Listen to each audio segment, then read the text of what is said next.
Robert DeStefano asks, any favorite poem or short story that stuck with you the most? Well, there's this one off the top of my head, and this is one I can't remember the name of, so it really is off the top of my head without any real memories or recollection other than this. It was a story about this village that was lived in prosperity. It was in perfect condition. Every citizen was well fed. Every citizen was healthy. No crimes were done. Nothing major. Never anything more than maybe theft at the most. And it was a paradise. But there was there's this room, and it's more of a dungeon really. And in this dungeon is a child who is left completely alone. They don't abuse them. They don't. It's a strange one because it's not abuse. They don't physically hit them. They feed the child. This whole town feeds the child. Each person takes a turn to go down there and feed the child, and this child keeps asking to be held, or why is it in this room? Why won't they let it go? Why won't they let him go? And basically the moral of this short story was each citizen has to go down there and deal with this and see if they can stay in this town after knowing this secret. That for some reason, we'll say it was a magic evil curse, or some kind of deal was made that this one child is chosen to suffer for everyone, to be the personification of suffering for everyone. So everyone gets to have a wonderful life, but each one knows that this kid is in this room being completely treated like garbage. And then pretty much the story ended with a question of like, some people were thankful to this child for having. So every time they were celebrating or doing something good, they were like, it came at a cost, and they felt that they would really help take care of this community. They felt more unified by it. And then some people were sickened by it, and were always trying to stop it, and saw the whole place as a lie. And then some people just left. They left the town. They didn't want to benefit or complain about it either. There was like, I can't be a part of it at all. And I remember it was such an open-ended short story, and it was so. When the time I read it, it was a little hard for me because I was pretty young and everything was still kind of like black and white, and this is how the world is. And then you find out all the kind of gray and then dark gray and then not so gray areas of life, and then it's kind of a question just asking you, when you've matured enough to figure out that suffering still exists, that even though if you're happy right now, someone else in the world is in agony, can you live with that? And shouldn't you be able to live with that? It's not your pain, but there's a price to be paid. And it was a very good short story for that. Hopefully I can find the name for it, and I'll try and have a link, but I can't remember. And it really is a very paraphrased version I just gave you. So that one stuck with me. Jordan Mave asks, if you could choose to be one animal with one superpower, which animal would you be, and what superpower would you have? Animals. Okay. Yeah, I think I'm there. Wait. Okay, I think I got it. I think I got it. Okay. Let's see.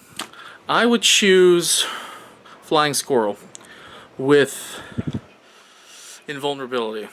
That way I could just leap everywhere and glide and then just smash into something, and like a truck will try and hit me, and they're like, oh my god, the poor little squirrel, and the truck just like shatters, and then I would rule the world as a squirrel, as a new squirrel overlord. Too invulnerable, too powerful to be stopped by measly humans who have gotten in my way, who have made me an enemy that they cannot reckon. Alright, Chris Gutierrez asks, top 5 Weezer songs. I'm glad you asked me that. It's important because people have been hearing a lot of new Weezer stuff, and they need to know which ones are the good ones, which ones that I like, which is pretty much the most important question of them all. So I appreciate you asking that. Number 5, Do You Want to Get High? Right now I'm loving that one. It's in my top 5 right now. It's one of my favorite Weezer songs that have come out in a while, and I'm not sure if it'll stay in my top 5, but it's definitely in there right now, and I'm liking that a lot. Number 4 would be You Gave Your Love to Me Softly. I love that song. I love that riff. I love that entire sound. It's so damn good. It really is so damn good. and it's very fast, and very short too, surprisingly short. I thought they would try and squeeze some more music out of it, but it's the right length. It's the exact length you want for one of those songs. Let's see, number 3 would be Susanne. I've loved that song for a while, ever since I heard it. And then I heard it again on Mallrats, on the end bit of Mallrats, the movie. And I thought that was pretty crazy because I had just fallen in love with that song and then saw that movie. So it was pretty amazing timing. Number 2 would be Buddy Holly, the classic, the one that started it all. I love that song. I love the entire complexity of it. How it's so, and it's so not that era's song. It's so like Nirvana's coming out. All these hardcore Silverchair, all these bands are coming out, and they're going like grunge and rah rah rah. And then this guy, this dude who was actually a metalhead, Mr. Frickin' Rivers Cuomo, the lead guy, the main guy of Weezer, he's a straight up metalhead, and then decides, you know what? I'm gonna go complete opposite, and I'm gonna bring in some Beach Boys. I'm gonna make this sound like a happy song, happy pop song, and I love how punk that is. To me, my version of punk is not what you wear. It's how you do things. It's how you roll. When you're not just, you don't just, he didn't just go the opposite direction to go the opposite direction. He went it too because he wanted to hear this melody, and he was like, yeah, I get that people aren't really into this right now, but I'm into it, and I think this is something that needs to be heard again, and I think there's something that's missing, and he went ahead and did it. Most punk rock thing I've ever seen, ever heard in my life.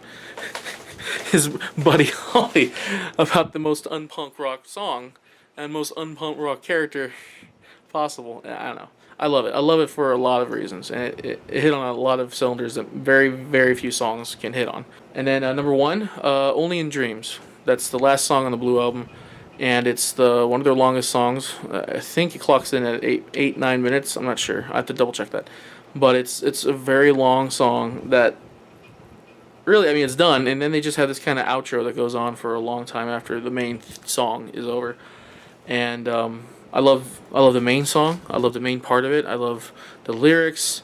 I think a lot of the lyrics of Only in Dreams still pertain to me in a lot of ways that I connect to very deeply. There's also amazing guitar riff, like just this beautiful, awesome guitar riff. There's this kind of rebellion by admitting that you're not that cool, that you're still this guy who's trying to impress the girl or something, and you just need to listen to that one and just sit back and relax, because it's the main song and then the outro, which I love, but that's a personal taste for other people. But it feels like you're writing.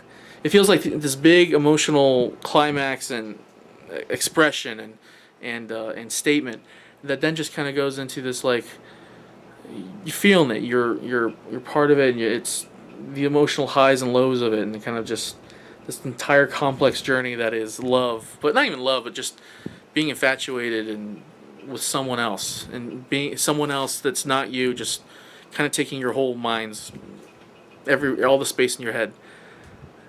That's what I love about that one. I love that. I love Only in Dreams.